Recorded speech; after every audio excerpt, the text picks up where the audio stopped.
حضرت ابو ہریرہ نے اسی بات کو بیان کیا، اذنبا عبدی ذنبا فعلم ان لہ ربا یغفر الذنب ویأخذ بالذنب، سبحان اللہ، ایک بندے نے گناہ کیا، اذنبا عبدی ذنبا، اور اس کو علم تھا کہ اس کا ایک رب ہے جو گناہوں کو معاف کرتا ہے اور دوسری طرف گناہوں پہ پکڑ بھی لیتا ہے۔ دونوں باتیں، امید، سوال، رجا، خوف، یہ چیزیں اگر انسان کے اندر ہوں تب توبہ اور تب مغفرت کے دروازے کھلتے ہیں۔ حضرت ابو ہریرہ نے کہا ایک بندے نے گناہ کیا اور اس کو علم تھا کہ اللہ تعالیٰ گناہوں پہ پکڑ لیتا ہے۔ الحمدللہ ہم سب کو علم ہے، ہم غافل ہیں، ہم وہ اسباب اختیار نہیں کرتے جس سے گناہ معاف ہو جائیں، اور اس کو علم تھا کہ میرا رب میرے گناہ سے پکڑ سکتا ہے، اور اس کو یہ بھی علم تھا کہ میرا رب یہ گناہ معاف کر سکتا ہے۔ تو اس نے کیا کیا؟ دونوں میں سے کس چیز کو اختیار کیا؟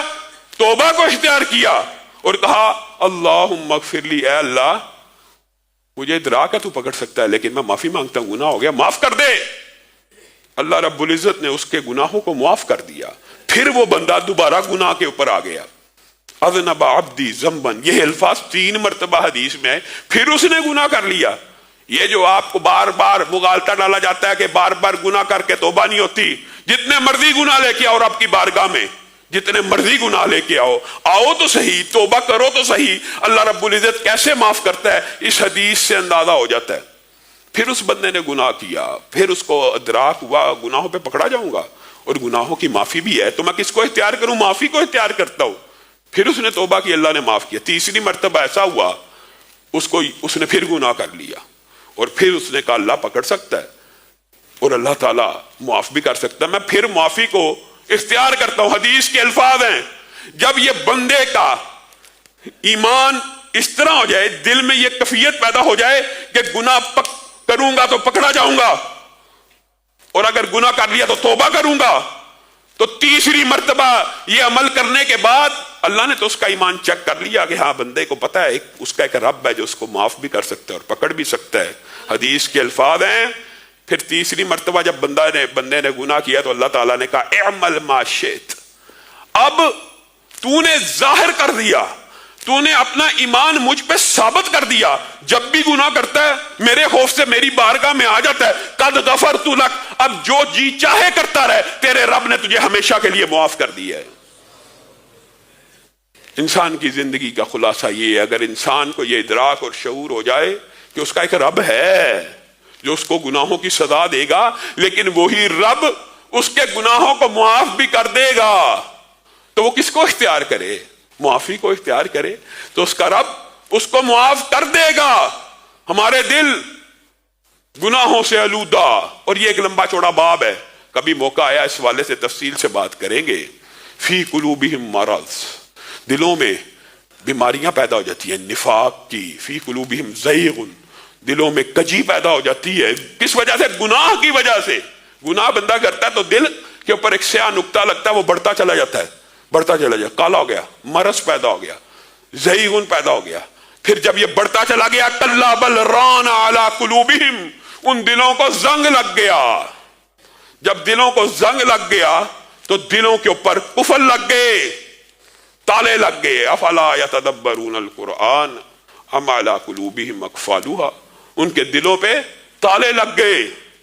پھر جب گناہ بڑھتے چلے جاتے ہیں، یہ کفیات بڑھتی جاتی ہے، ختم اللہ علی قلوبہم، یہاں تک کہ دلوں کے اوپر مہریں لگ جاتی ہیں۔ کہاں سے کام شروع ہوا تھا؟ ایک نقطے سے کالا ہوا، پھر بیمار ہوا، پھر ٹہرا ہوا، پھر تالے لگے، پھر مہریں لگ گئی۔ ثم قست قلوبکم من بعد ذلک فہی کالحجارہ او اشد قسوہ وان من الحجارۃ لما یتفجر منہ الانہار، اور پھر کیا ہوا؟ جب مہریں لگ گئی کہ دل تمہارے پتھر ہو گئے اور پتھر سے بھی سخت ہو گئے۔ لیکن انسانوں، تمہارے دل تو ایسے پتھر ہوئے کہ جن کے اندر زندگی کی کوئی رمق باقی نہیں، لیکن پتھر بھی بعض ایسے ہوتے ہیں جن سے نہریں پھوٹ پڑتی ہیں۔ ان دلوں کی بیماریاں کیسے دور ہوں گی؟ یہ دلوں کے مرض کیسے دور ہوں گے؟ قل یا عبادی الذین اسرفوا علی انفسہم لا تقنطوا من رحمت اللہ، جتنا مرضی بڑا گناہ لے کے آؤ، جتنا مرضی گناہوں کے رجسٹر اور انبار لے کے آؤ، تمہارا رب گناہوں کو معاف کرنے والا۔ لوگ سوال کرتے ہیں علامہ صاحب یہ گناہ معاف ہو جائے گا، یہ والا ہو جائے گا، یہ والا ہو جائے گا؟ حضرت بریدہ کی حدیث کے اندر مائد اسلمی کا مشہور واقعہ ہے، آئے صحابی رسول ہیں، اللہ کے رسول شیطان نے غلبہ پا لیا، کیا ہوا؟ مجھے پاک کر دیجئے، واپس چلے جاؤ، معافی مانگو۔ اللہ کے رسول پاک کیجئے، واپس جا، اللہ سے معافی مانگ۔ بار بار کہہ رہے ہیں، رسول اللہ صلی اللہ علیہ وسلم نے کہا یہ دیوانہ یا مجنون تو نہیں، چیک کرو نشہ تو نہیں کیا ہوا، نہیں، کیا واقعی وہ گناہ کر بیٹھا؟ جی ہاں گناہ کر بیٹھا، پاک کیجئے۔ رسول اللہ صلی اللہ علیہ وسلم نے کہا جاؤ اس کو سنسار کر دیا جائے، رجم کر دیا جائے۔ اب جب رجم کر دیا گیا تو صحابہ کے دو گروہ بن گئے، ایک نے کہا ہلاک ہو گیا، برباد ہو گیا، معاذ اللہ بے ایمان ہو گیا۔ 2 دن کے بعد رسول اللہ صلی اللہ علیہ وسلم باہر نکلے، استغفروا لماعز ابن مالک، اے میرے ساتھیوں ماعز کے لیے مغفرت کی دعا کرو۔ اے اللہ کے رسول ماعز کے لیے؟ وہ جس کو زنا کے جرم میں سنسار کر دیا گیا تھا۔ لقد تاب توبۃ، اللہ اکبر، ماعز نے ایسی توبہ کی ہے میرے ساتھیوں، میرے دوستوں، اس کے لیے مغفرت کی دعا کرو۔ اور میں تمہیں اطلاع نہ دوں کہ اس نے کیسی توبہ کی ہے؟ لو قسمت علی امت، اس نے ایسی توبہ کی ہے اگر ایک پوری امت کے اوپر پھیلا دی جائے تو پورے امت کے گناہوں کو بخش دیا جائے گا۔ یہ اسلامی سزائیں